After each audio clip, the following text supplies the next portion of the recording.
Hello everyone.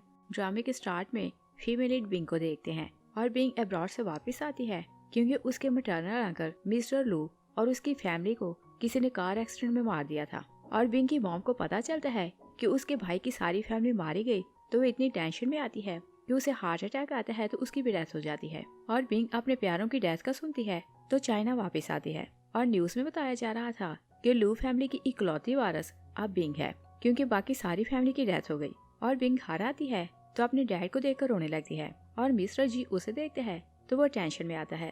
वो बोलते हैं कि तुम वापस क्यों आई, तो बिंग बोलती है कि मेरे अंकल और मदर की डेथ हो गई तो मैं वापस क्यों ना आती। और मिस्टर जी लू फैमिली का बिजनेस खुद संभालना चाहता था, तो वो बोलते हैं कि तुम जानती हो कि लू फैमिली को जानबूझकर टारगेट किया गया और तुम्हारे अंकल को मरवाया गया है, तो तुम्हें वापस नहीं आना चाहिए था। और बोलते हैं कि अगर तुम्हें किसी ने यहाँ देखा तो तुम्हें भी हर्ट कर सकता है। तो बिंग बोलती है कि मॉम और अंकल ने कंपनी के लिए सालों मेहनत की, तो मैं उनकी मेहनत बर्बाद नहीं होने दूंगी। और बोलती है कि बिजनेस मैं संभालूंगी।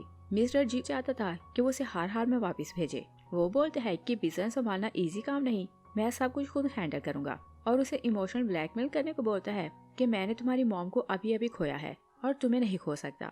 और फिर उसे बोलते हैं कि सबसे बड़ी शेयर होल्डर तुम हो, तो तुम सील मुझे दो और सील के कारण हम शेयर होल्डर्स को कंट्रोल कर सकते हैं। तो बिंग सोचती है कि अच्छा हुआ कि मैंने किसी को सील के बारे में नहीं बताया और उसने सील छुपाई हुई थी। और वो अपने रूम में जाती है तो अपने सॉफ्टवेयर में से उस सील को निकाल लेती है और अपनी मॉम को याद करके रोने लगती है। तभी एक लेडी रुयान वहाँ आती है तो बोलती है कि तुमने इसे यहाँ छुपाया, इसी कारण मैं इसे ढूंढ नहीं सकी। बिंग उसे वहाँ देखती है तो डर जाती है और बोलती है कि तुम कौन हो और मेरे घर के अंदर कैसे आई। तो रुयान उसे बोलती है कि मैं इस घर की मिस्ट्रेस और तुम्हारी फ्यूचर स्टेप मॉम हूँ और लू ग्रुप की फ्यूचर प्रेसिडेंट। और वो गार्ड्स को बोलती है तो गार्ड्स उसे बाहर ले जाते हैं। रुयान उसे फोर्स करती है कि सील मुझे दो। मिस्टर जी वहाँ आता है तो रुयान बिंग को स्लैप करने लगती है। बिंग चिल्लाती है कि डैड मुझे इस लेडी से बचाएं और देखें ये मेरी सील छीनना चाहती है। मिस्टर जी रुयान का हाथ पकड़ता है तो बिंग को लगता है कि डैड उसकी हेल्प करेगा, मगर मिस्टर जी रुयान को प्यार से देखते हैं तो बोलते हैं कि तुम्हारे पास हर काम का रास्ता होता है और जो काम मैं नहीं कर सका तुमने उसे मिनटों में करवा लिया। बिंग सैड हो जाती है तो बोलती है कि मेरी मॉम की डेथ को अभी 2 दिन नहीं हुए और आप किसी और को ले आए। और बोलती है कि आप इस लायक नहीं कि लू ग्रुप पर कब्जा करें और मैं कंपनी आपको कभी नहीं दूंगी। रुयान उसे स्लैप करती है तो बोलती है कि क्या तुम्हें लगता है कि तुम अब भी लू फैमिली की यंग लेडी हो। और फिर मिस्टर जी को बोलती है कि इसे बाहर फेंको वरना ये हमारा प्लान बर्बाद कर देगी। मिस्टर जी थोड़ा कंफ्यूज होता है तो रुयान से बोलती है कि तुम इसके लिए सॉफ्ट ना पड़ो और चाहे ये तुम्हारी बेटी है, अगर ये यहाँ रही तो हमारे लिए डेंजरस है। और फिर वो उसे बोलती है कि तुम ये ना भूलो कि लू फैमिली के लिए तुम एक डॉग जैसे थे और तुम उनके टुकड़ों पर पलते थे, वो तुम्हें रिस्पेक्ट नहीं देते थे। मिस्टर जी उसे स्लैप करते हैं तो बोलते हैं कि मैं कोई डॉग नहीं और लू ग्रुप मेरा है, मैं तुम्हें प्रेसिडेंट बन के दिखाऊंगा। और फिर वो गार्ड्स को बोलते हैं कि बिंग को कहीं लॉक कर दो, 2-3 दिन गुजर जाए तो मैं इसे जान छुड़ा लूंगा ताकि किसी को शक ना हो और मैं लोगों को यही बोलूंगा कि किसी ने इसे किडनैप कर लिया। और वो लोग वहाँ से जाने लगते हैं तो रुयान गार्ड्स को इशारा करती है कि तुम लोग इसे मार देना। गार्ड लिली को बाहर ले जाता है तो वो उसे बुली करने लगते हैं और वो उसे समंदर के किनारे लाया था। गार्ड लिली को बोलते हैं कि मरने से पहले मैं तुम्हारा एडवांटेज लूंगा। बिंग उसे स्लैप करती है तो गार्ड और अग्रेसिव होने लगते हैं। तभी स्टोरी का हीरो येंजू गार्ड्स की टीम के साथ वहाँ आता है तो बिंग को देखकर बोलता है कि बहुत टाइम से हम लोग मिले नहीं। और गार्ड ने बिंग को मेडिसिन दी थी तो वो बेहोश हो जाती है। येंजू जाकर उसे होल्ड कर लेता है और बोलते हैं कि 15 साल पहले तुम मुझसे मिले बिना भाग गई, मगर अब तुम कहीं नहीं भाग सकती। तभी उसका असिस्टेंट बोलता है कि यू फैमिली इसे लेने आ रही है। तो येंजू बोलता है कि ये अनकॉन्शियस है और मैंने इसकी जान बचाई तो पेमेंट में पहले लूंगा। तो वो उसका नेकलेस उतार लेता है और बिंग जागती है तो हैरान हो जाती है कि वो कहाँ है। और जैसे वो नीचे आती है तो सब मेयर्स उसे वेलकम करती हैं। वो वहाँ सब कुछ देखकर हैरान हो रही थी। और दूसरी साइड पर देखती है कि मिस्टर जी प्रेस कॉन्फ्रेंस करता है तो रिपोर्टर्स को बताता है कि मेरी बेटी मिसिंग है। एक रिपोर्टर पूछती है कि क्या रियल में बिंग मिसिंग है। दूसरी रिपोर्टर बोलती है कि लू कंपनी की फूड में कुछ प्रॉब्लम निकला और इसके बाद आपकी बेटी मिसिंग है। और बोलती है कि इस सब का क्या मतलब और क्या आपको लगता है कि कोई लू ग्रुप को जानबूझकर टारगेट कर रहा है। मिस्टर जी बोलते हैं कि मैं इन सब बातों के बारे में बात नहीं करना चाहता और मैंने आप सबको बताने के लिए बुलाया कि मेरी बेटी खो गई है और जब तक वो मिल नहीं जाती उसकी जगह लू ग्रुप का चेयरमैन मैं हूँ, क्योंकि मेरी बेटी लू ग्रुप की अकेली वारिस है तो जो कुछ उसका है वो सब मेरा है। तभी बिंग वहाँ आती है तो बोलती है कि क्या मैं रियल में मिसिंग हूँ। मिस्टर जी उसे देखते हैं तो शॉक रह जाता है और रुझान के कान में बोलता है कि तुम एक काम भी हैंडल न कर सके। और बिंग क्योंकि 15 साल से अब्रॉड में थी तो कोई उसे नहीं जानता था। रिपोर्टर उसे पूछते हैं कि क्या आप मिस बिंग हैं। वो हाँ बोलती है तो मिस्टर जी भी होश होने का नाटक करता है। तो रुझान रिपोर्टर्स को बोलती है कि ये बिंग नहीं और बोलती है कि इस लड़के ने झूठ बोला। तो देखो मिस्टर जी इतना शॉक हो गया कि ये बेहोश हो गया। मगर बिंग साहब को बोलती है कि मैं रियल में मिस बिंग हूँ। रुझान उसे बोलती है कि तुम्हारे पास क्या प्रूफ है कि तुम मिस बिंग हो। बिंग अपनी मॉम के पर्सनल असिस्टेंट को वहाँ बुलाती है तो बोलती है कि ये मेरी मॉम का पर्सनल असिस्टेंट था तो ये बताएगा कि मैं कौन हूँ। तो शाह साहब को बताता है कि ये यंग लेडी है और वहाँ कंपनी के वर्कर्स भी थे। तो रुझान बोलती है कि क्या किसी ने पहले इसे देखा है और उसने उन्हीं वर्कर को बुलाया हुआ था जो उसके साथ मिले हुए थे। तो वो लोग बोलते हैं कि हमने इसे पहले नहीं देखा। रुझान गार्ड्स को बोलती है कि ये दोनों फेक हैं, इन दोनों को बाहर फेंको। तभी एक रिचेस्ट मैन मिस्टर यू वहाँ आता है और बोलते हैं कि किसमें हिम्मत है कि इसे बाहर निकाले। बिंग अंकल यू को देखती है तो खुश हो जाती है और फ्लैशबैक भी देखते हैं कि बिंग हैरान हो रही थी कि मेड्स उसे वेलकम क्यों कर रही हैं। तभी अंकल यू वहाँ आता है तो उन्हें देख के रिलैक्स हो जाती है क्योंकि वो जानती थी कि वो उनका फैमिली फ्रेंड है। तभी हाउसकीपर मिसेस हे वहाँ आती है तो बिंग उसे देखकर खुश हो जाती है क्योंकि उन्हें वो बहुत अच्छे से जानती थी। मिसेस हे उसे बोलती है कि तुम्हारी मॉम ने मुझे बोला था कि अगर किसी दिन उन्हें कुछ हो जाए तो मैं तुम्हारी केयर करूं। और बताती है कि कल रात तुम्हारे अंकल ने तुम्हें बचाया था। और फिर हम प्रेजेंट में देखते हैं बिंग अंकल यू को देखती है तो खुश हो जाती है।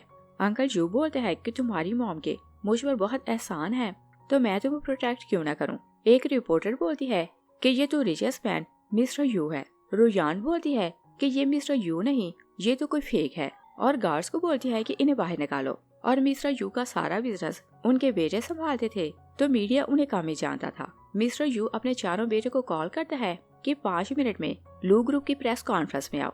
और मिस्टर यू के एल्डर सन का नाम जैनजी है और वो एक बिजनेसमैन है। वो अपने सारे काम छोड़ता है तो डैड की हेल्प के लिए आता है। सेकंड सन का नाम चैन है और वो एक डॉक्टर है। और थर्ड सन का नाम जिंग है जो मार्शल आर्ट में चैंपियन है। और उनके फोर्थ बेटे का नाम जैयू है जो स्टोरी का हीरो है। और सबको डैड का मैसेज मिलता है तो चारों भाई वहाँ आते हैं। और रिपोर्टर्स उन सबको अच्छी तरह से जानते थे तो वो लोग उन पर कमेंट करने लगते हैं। और जैनजी को हर कोई जानता था कि बिजनेस में उससे ऐसा एक्सपर्ट कोई नहीं। और चैन एक जीनियस डॉक्टर था और उसे लोग डॉक्टर चैन नहीं बल्कि गॉड हैंड के नाम से जानते थे क्योंकि उसके बारे में कहा जाता था कि अगर कोई पेशेंट मरने वाला हो तो भी वो उसे नई लाइफ दे सकते हैं क्योंकि वो अपने पेशेंट को लेकर इतना पोजेसिव होता था। और यिंग को भी हर कोई जानता था क्योंकि वो हर बार मार्शल आर्ट में नंबर 1 रहता था। और रिपोर्टर यांजू को देखते हैं तो बातें करने लगते हैं कि ये अपने तीनों भाइयों जैसा टैलेंटेड नहीं और ये आवारा फिरता है। मगर फिर भी मिस्टर यू इतना वाइस है कि उसने अपनी प्रॉपर्टी चारों बेटों में इक्वली डिस्ट्रीब्यूट की। और चारों भाई अपने डैड को रिस्पेक्ट देते हैं तो सब बोलते हैं कि ये आदमी तो रियल में मिस्टर यू है। मिस्टर यू बिंग को बताता है कि ये चारों तुम्हारे भाई हैं। बिंग 3 भाइयों को हेलो बोलती है और जैसे यांजू को देखती है तो रुक जाती है और सोचती है कि मैंने कभी सोचा नहीं था कि लाइफ में फिर इससे मिलूंगी। और वो उसे हेलो बोलती है और वो इसे फोर्थ ब्रदर बुलाती है तो यांजू सार नीचे कर लेते हैं। मिस्टर यू रिपोर्टर्स को बोलते हैं कि क्या आप ट्रस्ट हुआ कि मैं मिस्टर यू हूँ क्या नहीं। और फिर वो बोलते हैं कि अगर बिंग की आइडेंटिटी को लेकर किसी को डाउट है तो वो मुझसे बात कर सकते हैं। रिपोर्टर रुझान की पिक्चर्स लेने लगते हैं तो वो बोलती है कि अपने कैमरास बंद करो। वो वहाँ से भाग जाती है। मिस्टर यू अनाउंस करते हैं कि आज से मैं बिंग का गॉडफादर हूँ और जो कोई इसे बुली करेगा वो मेरे अगेंस्ट जाएगा। और बिंग यू हाउस शिफ्ट हो जाती है।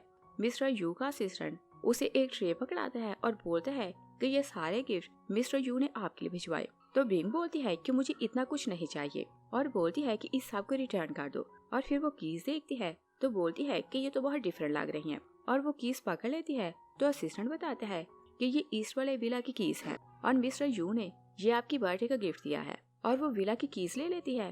तीनों भाई वहाँ आते हैं तो यांजी बोलते हैं कि मैं भी सोचूं कि मिस बिंग यू फैमिली में रहना क्यों चाहती है।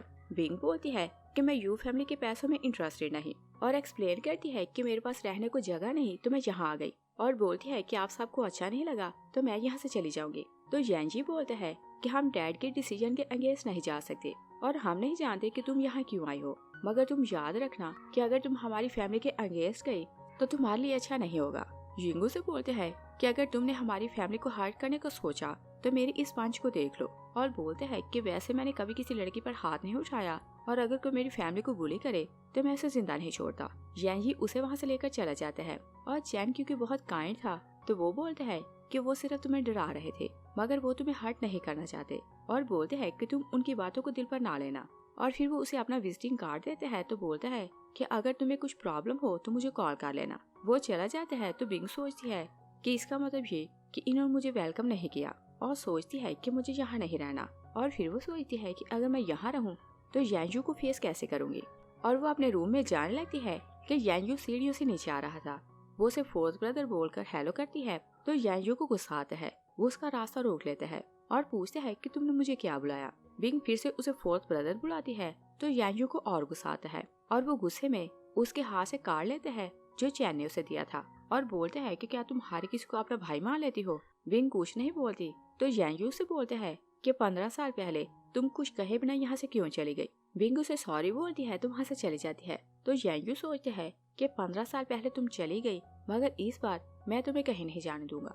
और बिंग रूम में जाती है तो सोचती है कि मुझे तुम्हारी फैमिली से दूर जाना पड़ेगा। और फिर हम देखते हैं कि रुयान मिस्टर जी के पास जाती है तो बोलती है कि तुम जानते हो कि मिस्टर यू टॉप का बिजनेस टाइकन है और वो तुम्हारी बेटी का गॉड फादर बन गया तो तुम्हारे मुंह पर तो थप्पड़ है और बिंग तुम्हें अपना डैड नहीं मानती। मिस्टर जी गुस्से में आते हैं तो बोलते हैं कि उसकी मॉम ने भी कभी मुझे वैल्यू नहीं दी और वो बिल्कुल अपनी मॉम जैसी है। और बोलते हैं कि इस बार मैं उससे काइंड हार्टेड होकर बात नहीं करूंगा। और दूसरी साइड पर देखते हैं कि मिस्टर शॉ बिंग को बोलते हैं कि हमें इन पेपर्स पर कॉपी की स्टैंप चाहिए। तो बिंग बोलती है कि सील तो डैड के पास है तो हम उनसे वापस कैसे लें। तो शॉ बोलते हैं कि हम उनसे सील वापस नहीं ले सकते। बिंग बोलती है कि ओके अगर हम सील वापस नहीं ले सकते तो तुम अनाउंस करो कि जो सील डैड के पास है वो फेक है। शॉ को उसका आइडिया अच्छा लगता है तो वो चला जाता है। तभी मिस्टर यू और यिंग वहाँ आते हैं तो मिस्टर यू बिंग को बोलते हैं कि मैं जानता हूँ कि लू ग्रुप क्राइसिस में है और इसे क्राइसिस से निकालने के लिए मैं तुम्हारे साथ प्रोजेक्ट साइन कर रहा हूँ ताकि तुम्हारी हेल्प हो। बिंग उनकी बात सुनती है तो खुश हो जाती है। मिस्टर यू से बोलते हैं कि आज से यिंग तुम्हारा पर्सनल बॉडीगार्ड है। यिंग गुस्से में आता है तो बोलते हैं कि मेरे पास कोई और काम नहीं कि मैं इसका बॉडीगार्ड बनूं। रैडू से बोलते हैं कि क्या तुम मेरी बात नहीं मानोगे तो यिंग ओके बोलता है। मिस्टर यू बिंग को बोलते हैं कि पहले हम लोग खाना खाने चलते हैं। और उधर मिस्टर जी का असिस्टेंट उसे बताता है कि बिंग ने अनाउंस किया है कि जो सील आपके पास है वो फेक है। मिस्टर जी गुस्से में आता है तो उसे इशारा करते हैं कि उसे मार दो। और वो नहीं जानता था कि रुयान उस पर नजर रखे हुए है और जो काम वो नहीं भी करना चाहता वो उसका नाम लेकर उसे करेगी। और बिंग मिस्टर यू और यिंग के साथ जा रही थी कि एक वैन उन्हें हिट करती है तो उनका एक्सीडेंट हो जाता है। और बिंग जब जागती है तो मिस्टर यू और यिंग का पूछती है। मिसेस हे उसे मिस्टर यू का बताती है तो बिंग भागते हुए दूसरी वार्ड में जाती है और मिस्टर यू की डेथ हो चुकी थी और उनके दोनों बेटे उनके लिए रो रहे थे। बिंग वहाँ आती है तो वो वरीड होकर मिस्टर यू के पास जाने लगती है और यांजी को उस पर बहुत गुस्सा था तो वो उसे हिट करके गिराता है और वो उसे और हार्ड करने लगते हैं कि यांजू उसे रोक लेते हैं और बोलते हैं कि इसमें इसकी कोई मिस्टेक नहीं। तो यांजी बोलते हैं कि मेरे डैड की डेथ हो गई और यिंग के बारे में पता नहीं कि उसे होश कब आएगा और बोलते हैं कि इसे एक्सप्लेन करना पड़ेगा कि इसके कारण मेरी फैमिली के साथ ऐसा क्यों हुआ। यांजू अपने भाई से फाइट करने के मूड में था मगर बिंग उसे रोक लेती है। तभी चैन वहाँ आता है तो यांजू से पूछते हैं कि यिंग कैसा है। चैन बोलते हैं कि उसका बहुत ब्लड निकल गया और हॉस्पिटल में HR नेगेटिव ब्लड नहीं तो मैंने किसी को बोल दिया है। और बोलते हैं कि हॉस्पिटल दूर है तो मैंने हेलीकॉप्टर भेजा है कि ब्लड लेकर आए। बिंग बोलती है कि मेरा ग्रुप भी यही है तो ब्लड मैं देती हूँ। चैन नर्स को बोलता है कि तुम इसका ब्लड ले लो। वो उसके साथ चली जाती है। यांजी बोलता है कि मैं भी ब्लड दूंगा तो यिंग की जान बचा लूंगा क्योंकि मेरा ग्रुप भी यही है। चैन उसे बोलते हैं कि तुम उसके भाई हो, तुम उसे ब्लड नहीं दे सकते और पॉसिबल है कि तुम्हारा ब्लड देने से उसकी बॉडी में कॉम्प्लिकेशन आ जाए। मिसेस हे उनकी बातें सुन रही थी तो बोलती है कि अगर ऐसी बात है तो बिंग भी ब्लड नहीं दे सकती। वो बोलते हैं कि वो ब्लड क्यों नहीं दे सकती। मिसेस हे बोलती है कि मैंने मिसेस लू से प्रॉमिस किया था कि मैं इस बारे में किसी को नहीं बताऊंगी मगर यिंग की लाइफ के लिए मुझे सब बताना पड़ा है। और वो बताती है कि बिंग मिस्टर यू की बायोलॉजिकल बेटी है। वो लोग उसकी बात सुनते हैं तो शॉक रह जाते हैं। मिसेस हे बोलती है कि तुम लोगों की मॉम की डेथ के 3 साल बाद मिस्टर यू मिस लू से मिला तो उन्हें एक दूसरे से मोहब्बत हो गई। और बोलती है कि वो दोनों शादी करने वाले थे मगर लू ग्रुप क्राइसिस में चला गया तो मिस लू की फैमिली ने उनकी शादी कर दी। और मिस लू क्योंकि प्रेग्नेंट थी तो उन्होंने अर्जेंट उसकी शादी उनके ड्राइवर से की और बोलती है कि मैं कसम खाती हूँ कि ये सब सच है। और दोनों भाई मिसेस हे की बात से सुनते हैं तो वो शॉक थे और सबसे ज्यादा बड़ी यांशु हो रहा था कि वो जिससे मोहब्बत करता है वो उसकी सिस्टर है। चैन बोलते हैं कि पहले हमें कंफर्म करना है, ऐसे हम किसी की बात का ट्रस्ट नहीं कर सकते। और वो नीचे जाते हैं तो नर्स बिंग का ब्लड ला रही थी। वो नर्स को अपने डैड के बाल देते हैं तो बोलते हैं कि इन दोनों का डीएनए टेस्ट करो। बिंग उसकी बात सुनती है तो शॉक रह जाती है और बोलती है कि इस बात का क्या मतलब। तो चैन बोलते हैं कि हमें डाउट है कि तुम हमारी सिस्टर हो। और जैसे रिपोर्ट आती है तो चैन रिपोर्ट लेकर भाइयों के पास आता है तो बताते हैं कि ये हमारी सिस्टर है। और यांशु रिपोर्ट देखते हैं तो शॉक रह जाता है और वो कुछ बोल नहीं पाता तो बिंग को देखे जा रहा था। चैन बिंग को बोलता है कि तुमने ब्लड दिया है तो तुम जाकर रेस्ट करो, मगर बिंग बोलती है कि मैं बिल्कुल ठीक हूँ। तभी वो बेहोश हो जाती है और जब वो जागती है तो दोनों भाई उसके लिए वरीड हो रहे थे और यांशु दूर खड़ा उसे देखे जा रहा था। और यांशी को ये पता चलता है कि वो उनकी सिस्टर है तो वो सारा गुस्सा भूल जाता है और बिंग को बोलता है कि मैंने बाहर बॉडीगार्ड खड़ा किया है, तुम्हें डरने की जरूरत नहीं, कोई तुम्हें हर्ट नहीं कर सकता। तो चैन उसे न्यूट्रिशनिस्ट का नाम बताता है और बोलता है कि मैंने उसे हायर किया है, वो तुम्हारे खाने पीने के अरेंजमेंट करेगी। बिंग बोलती है कि वो तो बहुत ज्यादा चार्ज करती है तो आप इतना ज्यादा ना करें। तो यांयू से बोलते हैं कि तुम हमारी इकलौती सिस्टर हो और हम जितना कमाते हैं ये सब तुम्हारा ही है। और बोलते हैं कि ये पैसे तो बहुत कम हैं। दोनों भाई बाहर चले जाते हैं तो बिंग यांयू को देखती है, वो सैड होकर चला जाता है और बिंग भी सैड होने लगती है तो सोचती है कि इसी कारण मॉम मुझे फोर्स किया करती कि मैं यू फैमिली से दूर रहूं। और वो यांशु के बारे में जितना सोच रही थी उतना ही सैड हो रही थी। नेक्स्ट सीन में देखते हैं कि सारे बहन भाई अपने डैड का फ्यूनरल करते हैं। तभी मिस्टर शैन के साथ वहाँ आता है और यांजी के अलावा कोई भी मिस्टर शैन को पहले नहीं जानता था। और यांजी उसे देखते हैं तो उसे मिस्टर शैन पर बहुत गुस्सा आ रहा था। विंग अपने डैड को बोलती है कि आप यहाँ क्यों आए हैं। मिस्टर जी बोलते हैं कि तुम्हारे गॉड फादर की डेथ हुई तो ये नेचुरल है कि मैं उसे रिस्पेक्ट देने आता। और फिर वो बोलते हैं कि ये बिजनेस टाइकन है, ये बिजनेस में तुम्हारी हेल्प करेगा। शैन बिंग के सामने हाथ करते हैं तो यांजू को गुस्सा आता है तो उसका हाथ पकड़ लेते हैं और फिर उसके हाथ को जोर से हिट करते हैं। तो मिस्टर शैन से बोलते हैं कि तुम ये ना भूलो कि मैं लू ग्रुप और यू ग्रुप का बिजनेस पार्टनर हूँ। तो यांजू बोलते हैं कि आज से आप हमारे पार्टनर नहीं और हम आपसे कॉपरेशन तोड़ रहे हैं।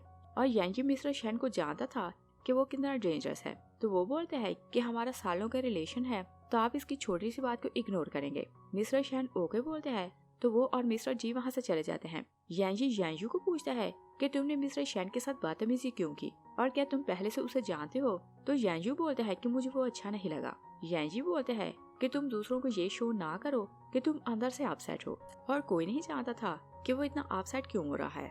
और सब भाई जाकर कार में बैठते हैं तो यांजू अपने असिस्टेंट को कॉल करता है कि शैन के साथ सारे प्रोजेक्ट कैंसिल कर दो। और फिर हम देखते हैं कि तीनों भाई मॉर्निंग में ब्रेकफास्ट ला रहे थे कि बिंग वहाँ आती है तो वो बोलती है कि आज से मैं ऑफिस जाऊंगी। यांजू से बोलते हैं कि डैड की डेथ हो गई मगर तुम फिक्र न करना, मैं तुम्हारी बिजनेस में हेल्प करूंगा। जिंगू से बोलते हैं कि मैं तुम्हारा बॉडीगार्ड बनकर हर टाइम तुम्हारे साथ रहूंगा। बिंग उसका थैंक्स करती है तो जिंग बोलते हैं कि तुम मेरा थैंक्स ना करो, तुम ये बोलो कि भाई तो बहुत अमेजिंग है। तभी यांजू आता है तो तीनों भाइयों से बोलते हैं कि हमारे साथ ब्रेकफास्ट करो। और वो क्योंकि बिंग को अवॉइड कर रहा था तो बोलते हैं कि मुझे जॉब ढूंढने जाना है तो मैं ब्रेकफास्ट नहीं करूंगा।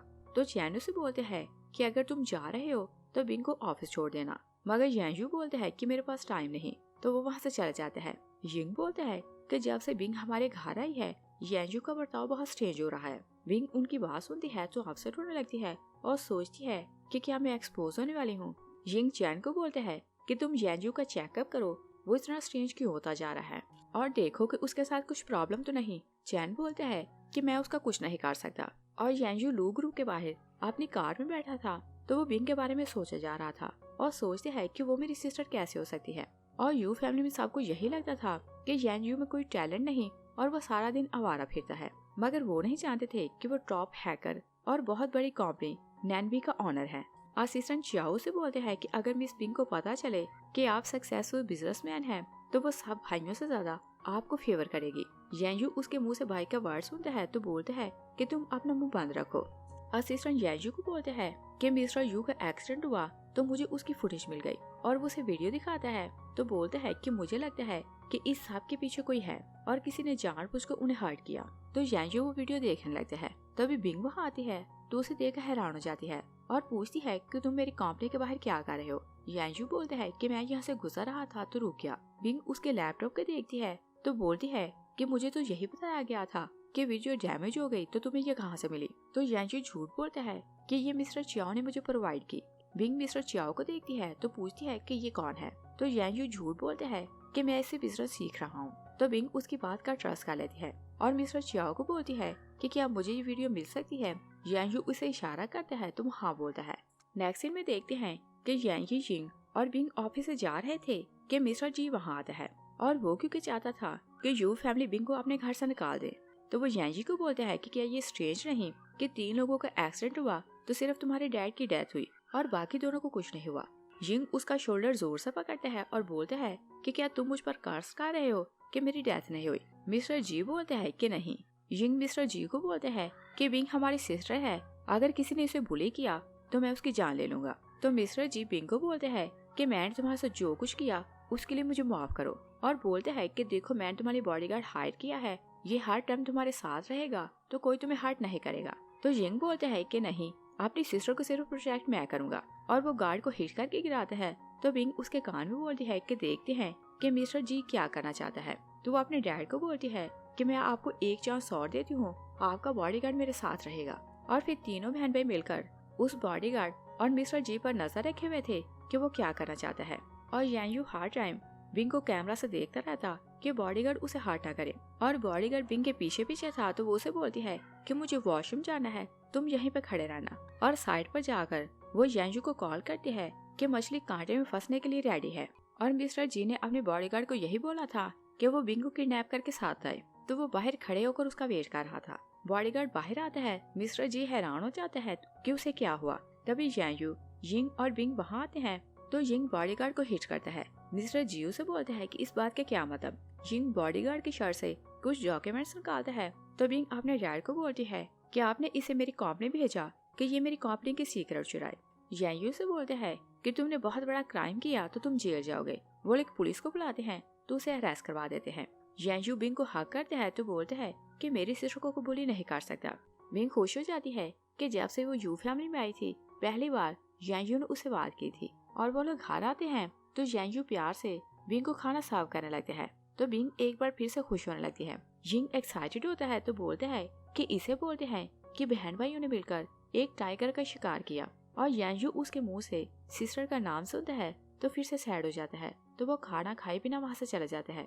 जिंग बोलता है कि इसे क्या हुआ तो बिंग बोलती है कि मैं इसे देख कर आती हूँ और वो उसके पीछे चली जाती है। और वो जानती थी कि वो बाहर गया है तो वो उसके पीछे बाहर जाती है। और यान वहाँ पहले से किसी आदमी के साथ ड्रिंक कर रही थी। वो बिंग को वहाँ देखती है तो सोचती है कि तुम खुद जाल में फंसने आई हो, मुझे इसके लिए ब्लेम ना करना। तो वो उस आदमी के मुंह में एक ड्रग डालती है और बिंग यांगयू को ढूंढती है और जैसे उसे देखती है तो उसे आवाज देती है। और वो अभी दूर ही थी और इससे पहले कि यांगयू मुड़कर उसे देखता एक लड़का उसके मुंह पर रुमाल रखता है तो उसे ले जाता है।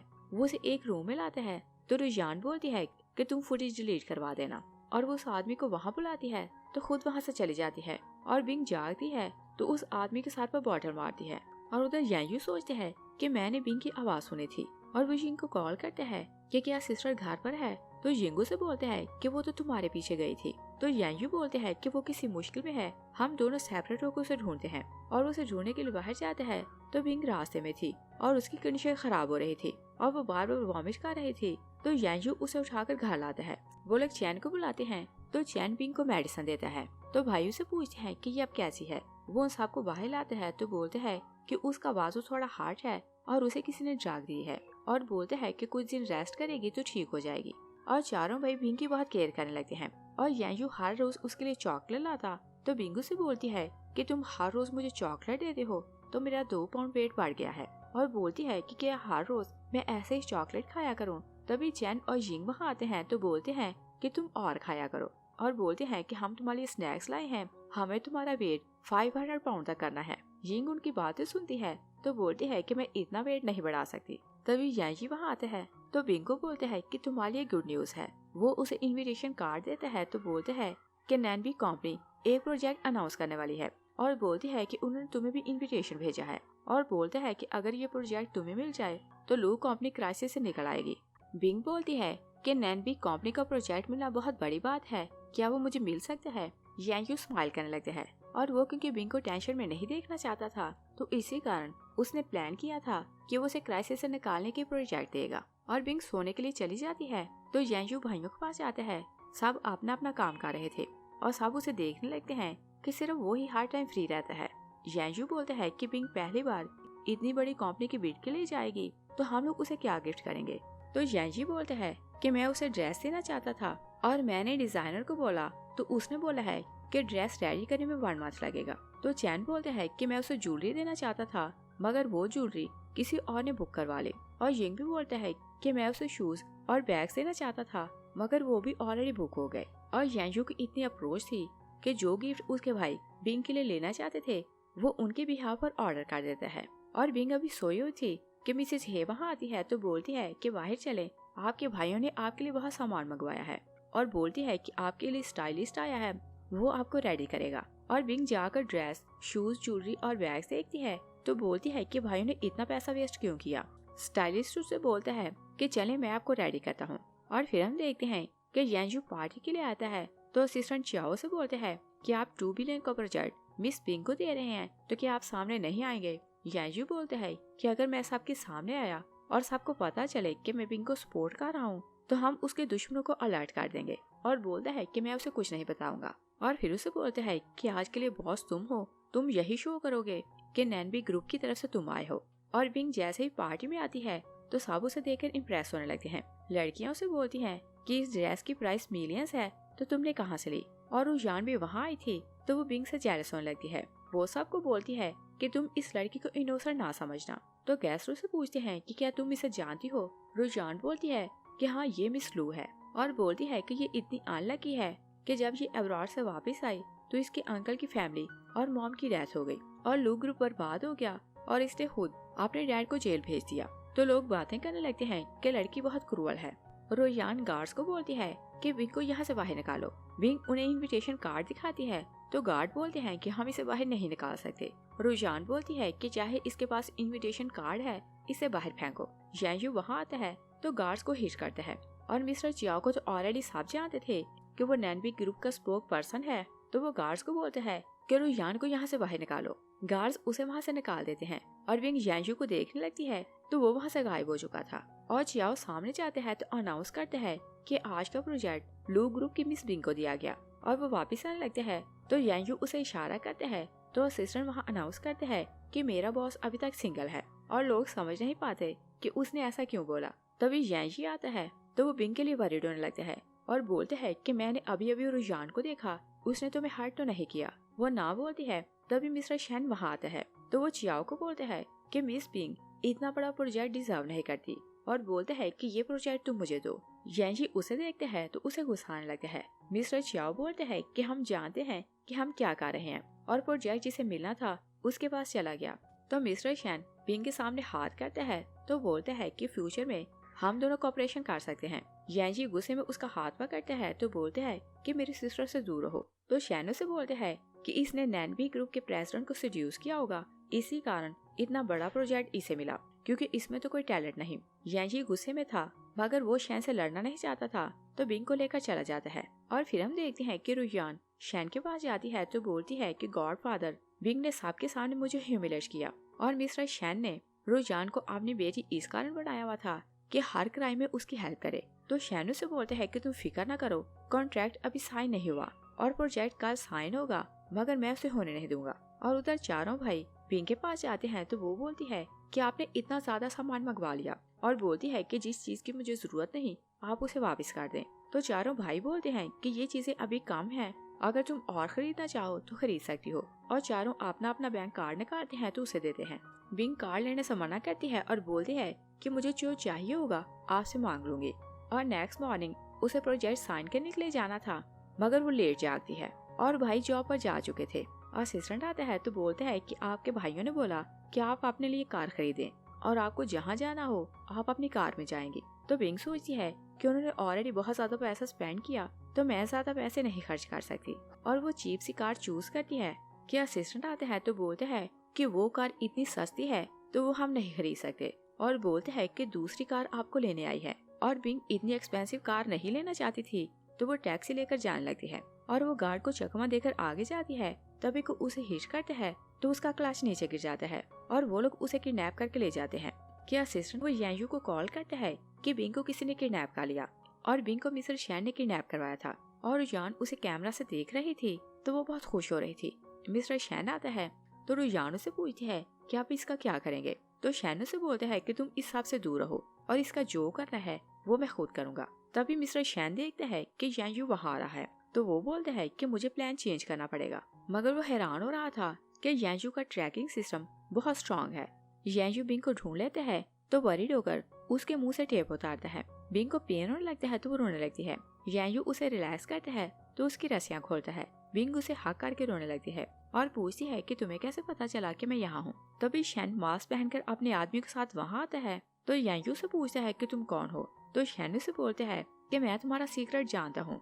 यांग से बोलते हैं कि कौन सा सीक्रेट। शैन से बोलते हैं कि तुम साइड पर चल के मेरी बात सुनो तो मैं तुम्हें बताऊंगा कि तुम्हारा रियल फादर कौन है। तो यांग से बोलते हैं कि क्या तुमने मुझे फूल समझा है, जो बात करनी है यहाँ करो।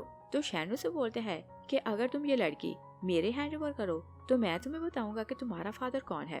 यांग बोलते हैं कि कभी नहीं। तो मिस्टर शैन से बोलते हैं कि ओके, अगर कभी माइंड बने तो मुझसे कांटेक्ट करना। वो वहाँ से चला जाता है। यांग बिंग को लेकर बाहर आता है तो बिंगो से पूछती है कि क्या तुम्हें जानना नहीं कि तुम्हारा फादर कौन है। तो वो कुछ नहीं बोलता मगर वो क्योंकि डीएनए टेस्ट करवाना चाहता था तो बहाने से बिंग को हॉस्पिटल आते हैं और डॉक्टर को बोलते हैं कि चेक करें कि इसे हार्ट तो नहीं किया गया और खुद जाकर डीएनए का टेस्ट देता है।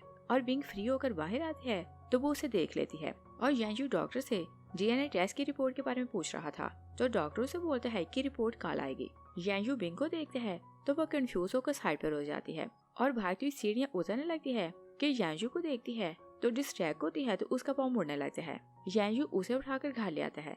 वो उसे बोलते हैं कि मुझे तुम्हें कुछ गिफ्ट देना है। वो उसका नेकलेस निकाल कर उसे पहनाता है तो बिंग बोलती है कि इसका मतलब ये कि उस रात तुमने मुझे बचाया। यांग बोलता है कि तुम स्टूपिड नहीं और फिर वो बोलता है कि मैंने इसमें ट्रेसर लगाया है, अगर कभी डेंजर हो तो तुम इसे जोर से टैप करना तो मैं तुम्हारे पास पहुंच जाऊंगा। और फिर वो सोचते हैं कि मैंने कभी तुम्हें अपनी सिस्टर नहीं माना और अगर उस मास्क मैन की बात सच है कि मेरा फादर कोई और है तो सब कुछ सेटल हो सकता है, मगर इस बारे में कल पता चलेगा। और वो बाहर आता है तो भाइयों से पूछते हैं कि आज क्या हुआ था और उसने ऑलरेडी उन्हें फोन पर बता दिया था कि बिंग किडनैप हुई और उसने उसे रिलीज करवा लिया। यांग उन्हें सारी डिटेल्स बताता है तो यिंग गुस्से में आता है और बोलता है कि किसमें हिम्मत कि हमारी सिस्टर को किडनैप करे। यांग बोलता है कि वो लोग बिंग को किसी ओल्ड फैक्ट्री लेकर गए और मैंने सारी इन्वेस्टिगेशन की और वो उन्हें डिटेल्स दिखाता है और बोलता है कि मुझे पता चला कि रुझान इस जगह काम करती थी।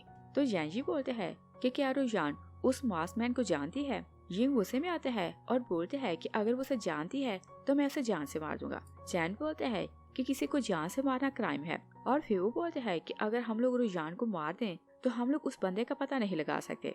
तो यांग बोलते हैं कि अगर हमने रुझान को हर्ट किया तो हम दुश्मन को अलर्ट कर सकते हैं। और फिर बोलते हैं कि मैंने उस आदमी के हाथ पर सन शेप जैसा टैटू देखा और बोलते हैं कि ये टैटू गैनको सोसाइटी का लोगो है और बोलते हैं कि क्या पता कि वो बंदा गैनको सोसाइटी से बिलोंग करता हो।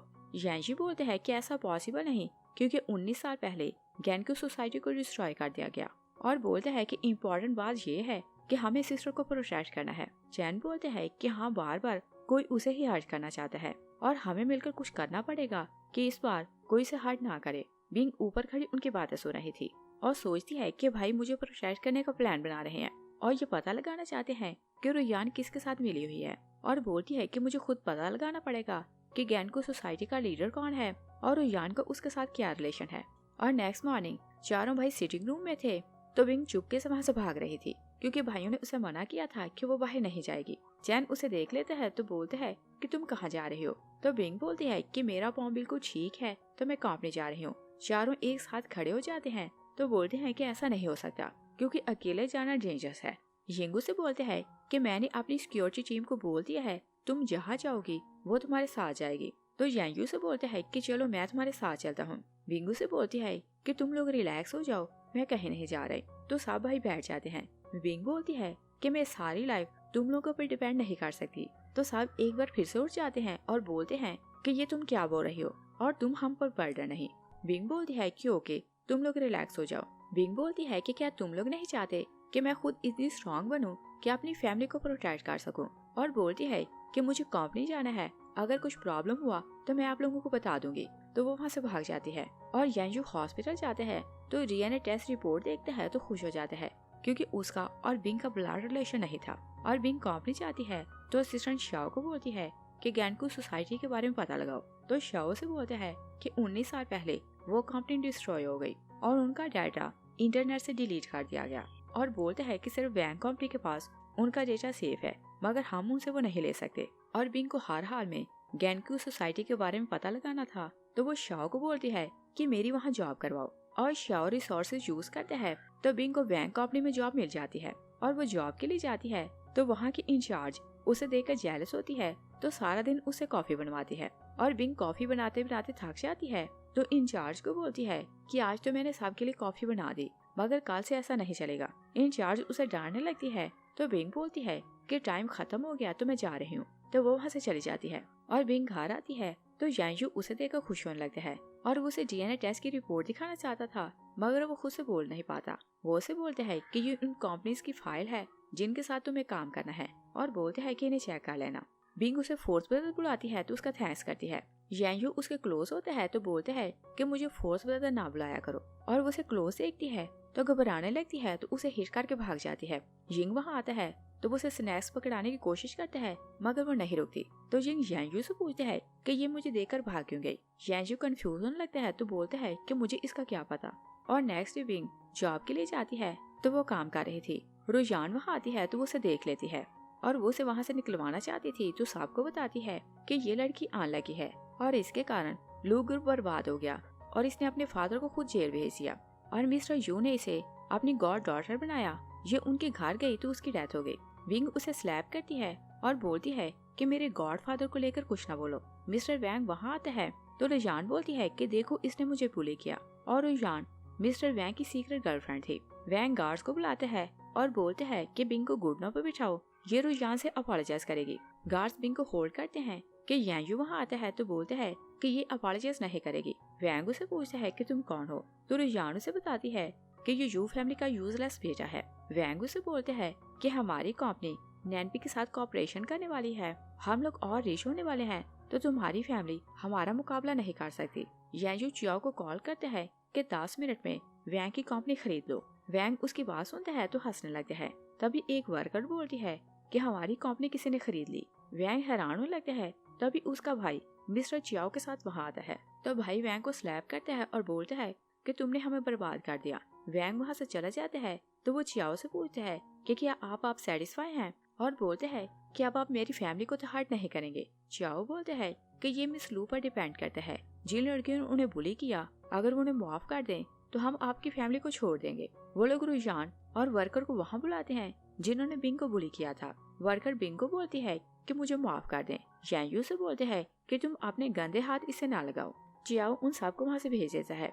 यांजू बिंग को वापस लाता है तो बोलता है कि अगली बार तुम ऐसी डेंजर जगह नहीं जाओगे। तो बिंग बोलती है कि रुझान ने किसी के साथ मिलकर मेरी मॉम और मेरे अंकल की सारी फैमिली को मार दिया और मेरे गॉडफादर को भी उसी ने मारा, तो मुझे सारे एविडेंस ढूंढने हैं। तो यांजू से बोलता है कि चाहे कुछ भी हो हम लोग मिलकर सब कुछ फेस करेंगे, और वो फिर से उसके क्लोज होने लगते हैं। तो बिंग कंफ्यूज होती है तो उसे हिट करके उड़ जाती है और वो दोनों मिलकर वैंग की कंपनी से सीक्रेट डाटा चुरा लाते हैं और वो यांजी के पास आते हैं। तो बिंग बहुत एक्साइटेड होकर यांजी को बताती है कि भाई हमने गैनकू सोसाइटी के फाउंडर का पता लगा लिया, और बोलती है कि उसका नाम शैन है और गॉड फादर ने उसे जेल भेजा था। और यांजी ऑलरेडी सब कुछ जानता था तो वो गुस्से में आता है और बोलते हैं कि तुम इस सारे मैटर से दूर रहो, और फिर यांजू पर गुस्सा करते हैं कि तुम्हें किसने बोला था कि इसे इस सब में इन्वॉल्व करो। तो यांजू बोलते हैं कि बिंग को किडनैप कर लिया गया, तो हम सिर्फ जानना चाहते थे कि इसे किसने किडनैप किया था। तो यांजू से बोलते हैं कि क्या तुम समझते हो कि ये सब बहुत सिंपल है, और उसे वार्न करते हैं कि शैन कोई इजी पर्सन नहीं, और तुम उसके बारे में ना जानो तो तुम्हारे लिए अच्छा होगा। और फिर वो बोलते हैं कि तुम लोग जाओ, मैं समझूंगा कि तुम लोगों ने मुझसे कोई बात नहीं की, और बोलते हैं कि हम शैन को लेकर आगे कोई बात नहीं करेंगे। और उधर शैन के गार्ड्स रोजान को लाकर उसके सामने फेंकते हैं। तो वो बोलती है कि गॉडफादर आप मुझे बोल देते तो मैं यहाँ आती, आपने गार्ड्स को क्यों भेजा कि ये मुझे यहाँ लाए। शैनू से बोलते हैं कि मैंने तुम्हें भेजा था कि वैंग को मनाओ कि वो डिंग मीडिया मेरे हैंडओवर करे, और तुमने नैनवी को नाराज कर दिया तो उसने डिंग मीडिया यू कंपनी के हैंडओवर कर दिया। तो रुझान उसकी मिन्नतें करती है कि मुझे एक चांस फिर से दें और बोलती है कि लू फैमिली की वीकनेस बिंग है और मैं उसके थ्रू उन्हें ब्लैकमेल करूंगी तो वो मीडिया आपके हैंडओवर कर देंगे। और शैन फिर से बिंग का नाम सुनता है तो बोलता है कि वो मेरे हर काम में आती जा रही है और उसे लेसन सिखाना पड़ेगा। तो वो रुझान को बोलता है कि मैं तुम्हें एक चांस और दे रहा हूँ। नेक्स्ट सीन में देखते हैं कि बिंग अपने ऑफिस में काम कर रही थी कि शाओ आता है तो उसे एक बॉक्स देता है और बोलते है कि ये आपके भाई ने ड्रेस भिजवाई है। और कुछ टाइम बाद वो फिर आता है तो बोलते है कि आपके भाई ने कार भेजी है, आप जल्दी से रेडी हो जाएं। और उसे यांजी के साथ बिजनेस इवेंट में जाना था तो वो रेडी होकर बाहर आती है और यांजी का असिस्टेंट उसके लिए दरवाजा खोलता है। तो बिंग पूछती है कि भाई कहाँ है। असिस्टेंट बोलते है कि वो पहले चले गए, उन्होंने बोला कि मैं आपको वहाँ ले आऊँ। और असिस्टेंट रोजान और शैन के साथ मिला हुआ था तो वो बिंग को कहीं और ले जा रहा था और बिंग को तो यही ट्रस्ट था कि वो उसके भाई का असिस्टेंट है। तो वो इजी होकर यांजू की दी हुई फाइल चेक करने लगती है और उसे यही पता था कि इसमें कंपनी की डिटेल है। और जैसे वो फाइल देखती है तो वहाँ डीएनए की टेस्ट रिपोर्ट थी और वो भी रिलैक्स हो जाती है कि यांजू उसका भाई नहीं। और जैसे कार रुकती है तो बिंग पूछती है कि ये कौन सी जगह है और वो डरने लगती है तो लॉकेट को जोर से प्रेस करती है। और यांजू घर पर था कि उसके फोन पर अलार्म बजता है तो वो भागता हुआ बिंग की हेल्प के लिए जाता है। और जैसे वो घर से निकलता है तो एक आदमी उसे फॉलो कर रहा था और यांजू पुरानी फैक्ट्री जाता है तो रुझान का बंदा उसे कॉल करता है कि शिकार आ गया है। और यांजी का असिस्टेंट होटल जाता है तो यांजू से पूछता है कि बिंग क्यों नहीं आई। और असिस्टेंट बोलते हैं कि वो थक गई थी, उन्होंने बोला कि वो घर जाकर रेस्ट करेंगी। यांजी को थोड़ा स्ट्रेंज लगता है तो फिर वो सोचता है कि मैं कुछ ज्यादा ही सोच रहा हूँ और वो थक गई होगी तो रेस्ट कर रही होगी। और उधर यांजू बिंग की लोकेशन ट्रेस करते हैं और जैसे वो वहाँ पहुँचता है तो कोई उसका सर को हिट करता है तो वो बेहोश हो जाता है। और यांजी वॉशरूम से वापस आता है तो कोई आदमी उसे पूछता है कि क्या आप यांजी हैं। वो हाँ बोलता है तो वो आदमी उसे एक नोट देता है और वहाँ लिखा हुआ था कि अगर बिंग को जिंदा देखना चाहते हो तो 10 बिलियन लेकर इस लोकेशन पर आओ। और वो नोट भेजने वाला यांजी का असिस्टेंट था। तीनों भाई वहाँ जाते हैं तो मिलकर उसे टॉर्चर करते हैं और बोलते हैं कि बताओ कि बिंग कहाँ है। और वो लोग उसे बहुत मारते हैं तो असिस्टेंट बोलता है कि एक मिस्टीरियस मैन मुझसे मिला, उसने मुझे बोला कि अगर मैं उसके लिए काम करूं तो मेरा सारा कर्ज पे कर देगा। तो उसने जैसा बोला मैंने कर दिया और मुझे नहीं पता कि बिंग कहाँ है। चैन हैरान होता है तो बोलता है कि वो मिस्टीरियस मैन कौन है जो हमारे पीछे पड़ा है। यांजी दिल में वरीड होने लगता है तो सोचता है कि मैं होप करता हूँ कि वो आदमी शैन ना हो। और उधर बिंग जागती है तो सोचती है कि भाई के असिस्टेंट ने उसे चीट क्यों किया। तभी रुझान वहाँ आती है तो जबरदस्ती उसके मुंह में एक पिल डालती है। बिंग थूकने लगती है मगर मेडिसिन इतनी स्ट्रॉन्ग थी कि उसका अफेक्ट होने लगता है। और रुझान दूसरे रूम में जाती है तो कैमरा से सब कुछ देखने लगती है और रिकॉर्ड करने लगती है। तभी उसके लोग यांजी को वहाँ लाकर फेंकते हैं तो वो बेहोश था और बिंग उसे देखती है तो वो उसे सीड्यूस करने लगती है। तभी यांजी होश में आता है तो उसे रोकने की कोशिश कर रहा था और रुझान कैमरे में सब कुछ देखती है तो वो बहुत खुश हो रही थी और उसका प्लान था कि वो ये वीडियो लीक करेगी तो यू फैमिली की रेपुटेशन खराब हो जाएगी और जिंग मीडिया वाला प्रोजेक्ट मिस्टर शैन को मिल जाएगा। और फ्लैशबैक में देखते हैं कि रुझान यू फैमिली की सारी इन्वेस्टिगेशन करवाती है तो उसे पता चलता है कि बिंग यू फैमिली की बायोलॉजिकल बेटी है। और फिर हम प्रेजेंट में देखते हैं रुझान खुश होने लगती है कि लोग भाई बहन का स्कैंडल देखेंगे तो यू फैमिली हमेशा के लिए बर्बाद हो जाएगी। तभी उसका असिस्टेंट उसे कॉल करता है कि लेटेस्ट न्यूज ये है कि यांजू मिस्टर यू का बेटा नहीं। वो भागती हुई अंदर जाती है तो अपने लोगों को बोलती है कि यांजू को पकड़ लो तो वो लोग यांजू को पकड़ लेते हैं। रुझान अपने एक आदमी को बोलती है कि बिंग को असल्ट करो। वो आदमी आगे जाने लगता है तो यांजू से बोलता है कि मैं तुम दोनों को 1 बिलियन दूंगा, तुम इस लड़की को हर्ट ना करना। तो वो दोनों लोग बोलते हैं कि क्या पता कि तुम हमसे झूठ बोल रहे हो।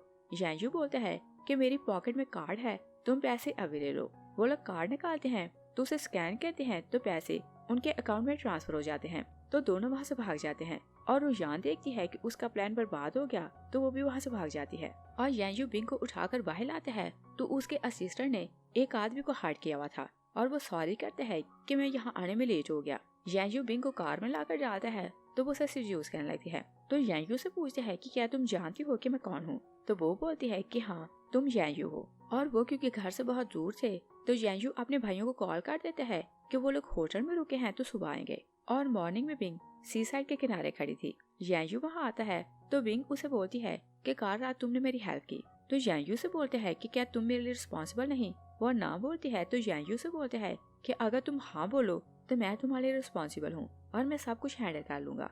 और जैसे ही यांजू बिंग को लेकर घर आता है तो तीनों भाई बिंग से अपोलोजाइज करते हैं कि हम तुम्हें प्रोटेक्ट ना कर सके। यांशु बिंग को घर छोड़ते हैं तो फिर से वापस आता है और उसने शैन के एक आदमी को पकड़ लिया था। वो उसे बोलते हैं कि जो मैं पूछूंगा तुम मुझे सब कुछ बताओगे, वरना मैं तुम्हारी एक एक फिंगर काटता जाऊंगा। वो उसे पूछते हैं कि रुझान और शैन का क्या रिलेशन है, तो वो आदमी उसे बताता है कि मिस्टर शैन रुझान का गॉडफादर है। यांशु पूछता है कि उसने गैंगू सोसाइटी क्यों बनाई थी, तो वो आदमी बोलता है कि मुझे नहीं पता। तो यांशु बोलता है कि ये हमारे काम का नहीं रहा, इसे मार दो। और यांशु सारी इन्फॉर्मेशन लाकर यांशी को देते हैं तो बताता है कि शैन रुझान का गॉडफादर है और जैसा वो बोलता है वो वैसा ही करती है। और फिर उसे बताता है कि इस बार भी बिंग को किडनैप किया गया, तो जहाँ वो उसे लेकर गए वो गैंगू सोसाइटी की वर्क प्लेस है। यांशी उसकी बात सुनता है तो वरीड हो रहा था। यांशु पूछता है कि वो हमें टारगेट क्यों कर रहे हैं और बोलते हैं कि वो तो बहुत मिस्टीरियस है, तो हम उसे डील कैसे करेंगे। यांशी बोलते हैं कि सब लोग घर आ जाएं तो मैं सब कुछ बताऊंगा। जिंग और चैन घर आते हैं तो यांशी शैन के बारे में बताने लगता है। बिंग वहाँ आती है तो बोलती है कि मैं भी आपकी फैमिली मेंबर हूँ, तो मुझे भी सब कुछ जानने का राइट है। तो यांशी बताने लगता है कि गैंगू सोसाइटी शैन ने गैम्बलिंग के लिए बनाई और इस सोसाइटी का नाम इनोसेंट लोगों को घेरना था, और जैसे लोग गैम्बलिंग खेलने के लिए उनके पास जाते तो ये लोग कुछ ऐसा करते कि वो लोग हार जाएं, और जैसे उन लोगों का कर्ज बढ़ता जाता तो इंटरेस्ट इतना ज्यादा हो जाता कि लोगों के पास देने के लिए कुछ ना रहता। और जैसे इन्हें पता चलता कि लोग पूरी तरह इनके ट्रैप में फंस गए हैं और उनके पास कुछ नहीं, तो ये लोग उन्हें फोर्स करते कि जैसा वो बोलेंगे वो लोग वैसा ही करें। और बताते हैं कि हमारी मॉम भी उन लोगों में से एक थी जो शैन के हाथों ट्रैप हुई। और फ्लैशबैक पे देखते हैं कि यांशी छोटा था तो वो अपनी मॉम के रूम में जाने लगता है और वहाँ वो मिस्टर शैन को देखते हैं। वो मिस्टर यू को बोल रहा था कि यू कंपनी के शेयर मेरे नाम करो, वरना मैं तुम्हारे हस्बैंड को बता दूंगा कि तुम उसे चीट कर रही हो। और फिर हम प्रेजेंट में देखते हैं यांशी बोलते हैं कि मॉम इतनी टेंशन में रहती थी कि जैसे ही यांशु का जन्म हुआ तो उसकी डेथ हो गई, और डैड ने शैन के अगेंस्ट सारे एविडेंस ले लिए तो उसे जेल भेज दिया। और 19 साल बाद वो जेल से वापस आया है, मगर उसने अपना सारा रिकॉर्ड इंटरनेट से रिमूव करवा दिया और अब हमारे पास उसके अगेंस्ट कोई भी एविडेंस नहीं। जिंग हैरान होता है तो बोलते हैं कि इसका मतलब ये कि यांशु का डैड कोई और है। तो यांशी बोलते हैं कि ये पहले से जानता है। तो यांशु उसकी बात सुनकर कुछ नहीं बोलता। जिंग बोलता है कि चाहे इसका फादर कोई और है तो भी ये हमारा भाई रहेगा। और फिर उसे बोलते हैं कि तुम शैन के बेटे हो तो क्या हमारी फैमिली के एंगेज तो नहीं जाओगे। यांशु बोलता है कि मैं कसम खाता हूँ कि मैं अपनी फैमिली के एंगेज नहीं जा सकता। तो यांशी बोलते हैं कि हम सब प्रूव करेंगे कि बहन भाई मिलकर उस शैन को हरा सकते हैं। नेक्स्ट सीन में देखते हैं कि यांशी अपने भाइयों को बोलता है कि बिंग की बर्थडे आने वाली है और ये यहाँ उसकी पहली बर्थडे है और हम उसे सरप्राइज देंगे तो उसे कोई नहीं बताएगा। और यांशु इतना एक्साइटेड होता है कि उसी टाइम डायमंड क्राउन ऑर्डर करता है और यांशु बिंग को बाहर खाने के लिए ले जाता है। तभी एक लड़की जाओ वहाँ आती है और वो यांशु को देखती है तो बिंग को बताती है कि ये मेरा चाइल्डहुड का फ्रेंड है और इसने मुझसे प्रॉमिस किया था कि बड़ा होकर ये मुझसे शादी करेगा। बिंग जेलस होती है तो बाहर चली जाती है। यांशु उसके पीछे जाता है तो बोलता है कि ये लड़की झूठ बोल रही है। तो बिंग उसे बोलती है कि कल रात जो कुछ हुआ तुम उसे भूल जाना। तो वो बाहर चली जाती है और वो लड़की जाओ शैन की साथी थी तो वो उसे कॉल करती है कि बिंग बाहर गई है। तो शैन के लोग उसे किडनैप कर लेते हैं और यांशु बिंग को ट्रेस करते हुए उसके पीछे आता है। तो शैन उसे बोलते हैं कि मुझे समझ आ गई कि बिंग तुम्हारी वीकनेस है और बोलते हैं कि तुम्हारा ट्रैकिंग सिस्टम बहुत स्ट्रॉन्ग है, तुमने उसे सेकंड में ट्रेस कर लिया। यांशु पूछता है कि बिंग कहाँ है। तभी उसके लोग बिंग को वहाँ लाते हैं। तो यांशु से पूछता है कि तुम हमसे क्या चाहते हो। तो शैन से बोलते हैं कि मैं जानता हूँ कि तुम्हारा ट्रैकिंग सिस्टम बहुत स्ट्रॉन्ग है, मैं चाहता हूँ कि तुम नैनबी के प्रेसिडेंट को मेरे लिए ढूंढो। तो यांशु से पूछता है कि तुम उसके साथ क्या करना चाहते हो। तो शैन बोलता है कि वो यूज की बजाय अपना प्रोजेक्ट मुझे दे तो मैं बिंग को जाने दूंगा, और उसके लोग बिंग को हार्ट करने लगते हैं। तो यांशु बोलता है कि ओके। शैन से बोलते हैं कि अपना फोन मुझे दो। वो अपना फोन देता है। तो शैन बोलता है कि इसे अनलॉक करो। यांशु उसे फोन अनलॉक करके दे देता है। शैन यांशी को टेस्ट करता है कि मैं और बिंग 2 दिन सिटी से बाहर हैं तो हमारे लिए वरीड ना होना। यांशी उसी टाइम यांशु को कॉल करता है। तो शैन बोलता है कि तुम्हारा भाई तुम्हारे लिए कितना पॉसेसिव है, और फिर फोन उसे देता है तो बोलता है कि उसे कोई क्लू ना देना। और वो दोनों यांशी को वीडियो कॉल करते हैं। तो बिंग बोलती है कि यांशी हम दोनों सिटी से बाहर हैं तो 2 दिन में आ जाएंगे। यांशी फोन बंद करता है तो सोचता है कि ये तो स्ट्रेंज है क्योंकि बिंग मुझे कभी भी नाम से नहीं बुलाती और वो मुझे हमेशा फास्ट ब्रदर बुलाती है। और उधर शैन यांशु को अपना लैपटॉप देता है तो बोलते हैं कि नैनबी के प्रेसिडेंट की लोकेशन ट्रेस करो। वो उसका लैपटॉप चेक करने लगता है। तो बिंग से बोलती है कि क्या इसमें एविडेंस है कि इसने मेरे अंकल की फैमिली और मॉम को मारा था। तो वो हाँ बोलता है। तो बिंगो से बोलती है कि जल्दी से एविडेंस निकालो। तो यांजू बोलता है कि फिक्र ना करो, मैं इसे जिंदा नहीं छोड़ूंगा। और वो एक लोकेशन ट्रेस करते हैं। तो शैन को बोलते हैं कि नैनबी का प्रेसिडेंट यहाँ है। तो शैन अपने बंदे को बोलते हैं कि जाकर प्रेसिडेंट से मिलो। और चियाओ यांजू को बार बार कॉल कर रहा था मगर उसका नंबर बन जा रहा था। तो वो सोचते हैं कि कुछ प्रॉब्लम है। और उधर शैन रोजान को वहाँ बुलाते हैं। तो बिंगो बोलते हैं कि इसने बार बार तुम्हें हर्ट किया, तो मैं इसे तुम्हें गिफ्ट कर रहा हूँ और जो चाहो इसके साथ कर सकती हो। वो चला जाता है। तो बिंगो रोजान पर बहुत गुस्सा आता है, तो उसे हर्ट करने लगती है। रोजान उसे बोलती है कि तुम मुझे जाने दो, इसके बदले मैं तुम्हें बताऊंगी कि तुम्हारी मॉम और तुम्हारे अंकल को किसने मारा। बिंगो से बोलती है कि मैं तुम्हारी बात का ट्रस्ट नहीं करूंगी। तो रोजान से बोलती है कि मैं तुम्हारे डैड के साथ फ्लर्ट करती तो तुम्हारी मॉम को मुझे देखकर बुरा लगता। और फिर उसे बोलती है कि तुम्हारे अंकल को मारने के लिए मैंने एक ट्रक हायर किया था और जैसे तुम्हारे अंकल की फैमिली की डेथ हुई तो तुम्हारी मॉम ये बर्दाश्त नहीं कर सकी तो उसकी हार्ट अटैक से डेथ हुई। और बोलती है कि जब उसकी डेथ हुई तो मैं उसके पास ही थी और मैंने उसकी कोई हेल्प नहीं की थी। बिंग को उस पर गुस्सा आता है तो उसे स्टैब कर देती है। यांजू उसके हाथ से नाइफ लेता है तो बिंग रोने लगती है कि मैं इसे मारना नहीं चाहती थी। तो यांजू गार्ड्स को बोलते हैं कि रुयान को कहीं दूर फेंक दो और वो उसे शैन के पास लाते हैं। तो बोलते हैं कि बिंग की बर्थडे आने वाली है और अगर भाइयों ने इसे वहाँ न देखा तो उन्हें शक होगा। और बोलते हैं कि इसके बिना बर्थडे सेलिब्रेट नहीं हो सकती। तो शैनू से बोलते हैं कि मुझे नैनबी वाला प्रोजेक्ट चाहिए, तो तुम यांजी का प्रपोजल यहाँ मंगवाओ और मैं उसे ज्यादा पैसे दूंगा तो नैनबी प्रोजेक्ट मुझे देगा। और बिंग उसे मना करती रहती है मगर यांजू फोन लेते हैं तो अपने भाई को कॉल करते हैं और बोलते हैं कि मुझे तुम्हारा प्रपोजल चेक करना है, मैं किसको भेज रहा हूँ, फाइल मुझे भिजवाओ। यांजी उसे फाइल भिजवा देता है और शैन को फाइल मिलती है तो वो खुश हो जाता है। वो वहाँ से चला जाते हैं तो बिंग यांजू को स्लैप करती है और बोलती है कि तुमने मेरे भाई को चीट क्यों किया।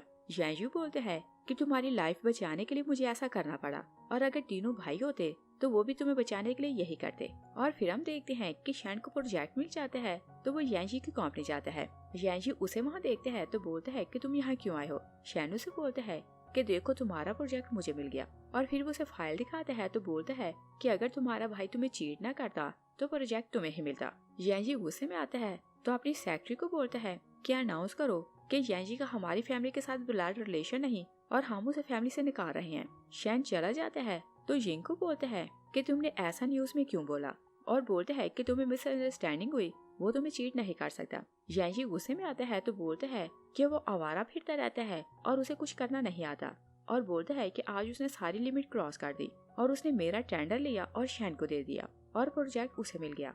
तो यिंग बोलते हैं कि वो हमारा भाई है, वो हमें चीट नहीं कर सकता और बोलता है कि मैं जाकर उसे कंफर्म करता हूँ। तो यांजू से बोलता है कि तुम ये ना भूलो कि वो शैन का बेटा है तो उस जैसा चीटर है। यिंग बोलता है कि मैं उसके पास जाता हूँ तो बात करता हूँ। यांजी गुस्से में आने लगता है तो वो शाउट करता है।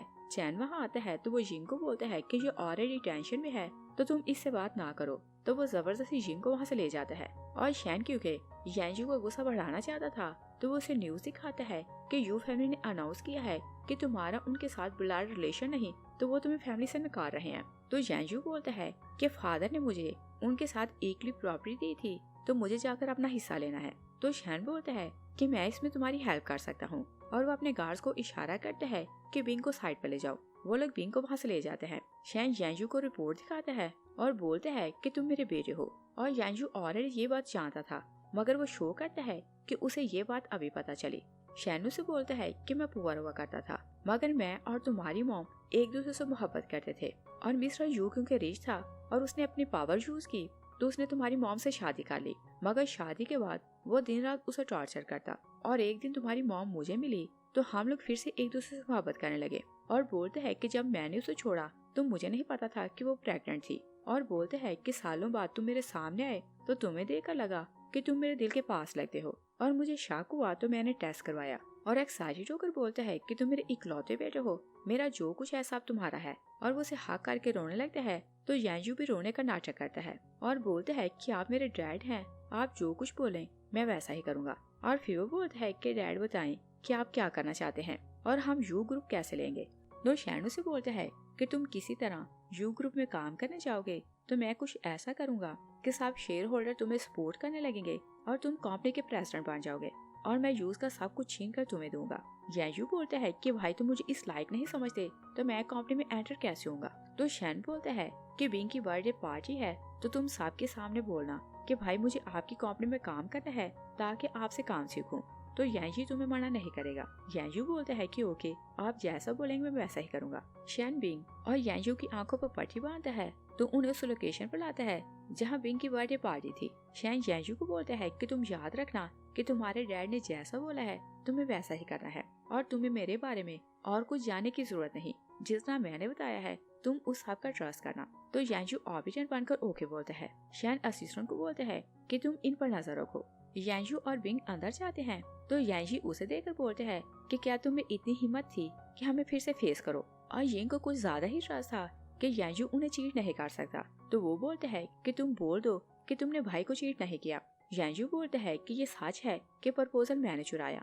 यिंग उस पर गुस्सा आता है तो वो उसे हर्ट करने लगते हैं, तो चैन उसे रोक लेते हैं और बोलते हैं कि आज हमारी सिस्टर की बर्थडे है तो हम लोग फाइट नहीं करेंगे। और शैन का असिस्टेंट छुप कर सब कुछ देख रहा था। यांजू बिंग को बर्थडे विश करता है तो बोलता है कि मैं तुम्हें कुछ दे नहीं सकता। यांजी बोलता है कि क्या तुम इस लायक भी नहीं कि एटलीस्ट इसे फ्लावर गिफ्ट कर दे। और बोलते हैं कि हाँ तुम तो कोई काम नहीं करते और मैंने तुम्हारे अकाउंट फ्रीज कर दिए तो तुम्हारे पास तो इतने भी पैसे नहीं। और गेस्ट वहाँ आने लगते हैं तो उनकी बातें सुनने लगते हैं। यांजू बोलता है कि मैं मानता हूँ कि आज तक मैंने कोई काम नहीं किया और बोलते हैं कि मैं अपनी मिस्टेक करेक्ट करना चाहता हूँ, आप मुझे चांस दें, मैं आपकी कंपनी में काम करना चाहता हूँ तो आपसे काम सीख लूंगा।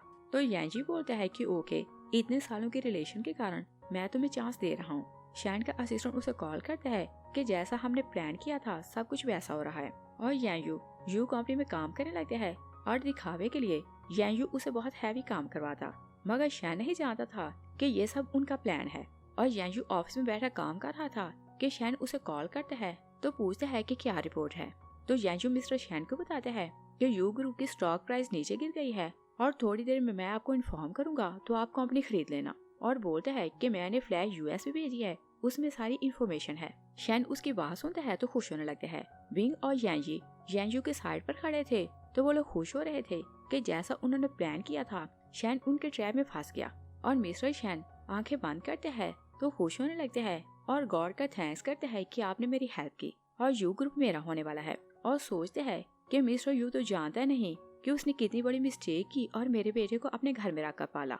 और वो खुशी खुशी यूएसबी लैपटॉप में लगाता है तो उसका सारा डाटा कहीं और ट्रांसफर होने लगता है। वो शाउट करने लगता है तो असिस्टेंट को बोलता है कि इसे जल्दी से स्टॉप करो। और शैन को समझ आ जाती है कि यांजू ने उसे चीट किया तो वो गुस्से में आने लगता है। तभी पुलिस आती है तो शैन को बोलती है कि आप हमारे साथ चलें। और दूसरी साइड पर देखते हैं कि यांजू भाई को बोलते हैं कि मैंने यूएसबी में रिवर्स सिस्टम लगाया था और जैसे वो उसे अपने लैपटॉप में लगाता तो 5 सेकंड्स में उसका सारा डाटा हमारे पास आ जाता। और वो खुश होकर बिंग को बताता है कि उसके सारे क्राइम का रिकॉर्ड हमारे पास आ चुका है और अब वो जेल जाने से नहीं बच सकता। और वो खुश होकर बिंग को हक कर लेते हैं।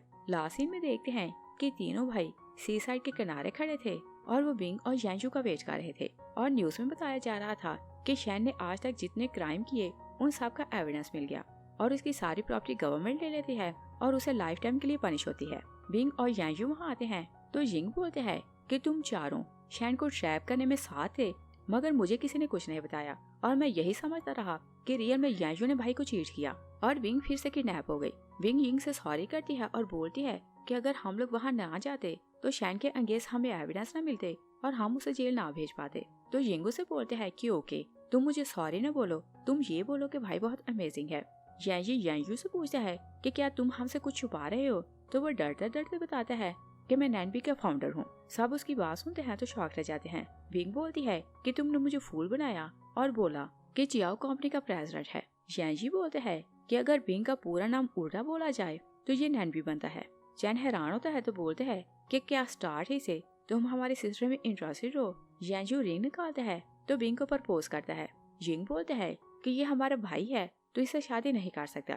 चैन बोलते हैं कि दोनों की मॉम और फादर डिफरेंट हैं तो इनका रिलेशन बनता है। और यांजू बिंग को लेकर वहाँ से चला जाता है तो दोनों भाई यिंग को मनाने लगते हैं कि वो दोनों शादी कर सकते हैं। तो यिंग भी उनकी बात मान जाता है। इस सीन के साथ ही मूवी फिनिश हो जाती है। Thanks for watching.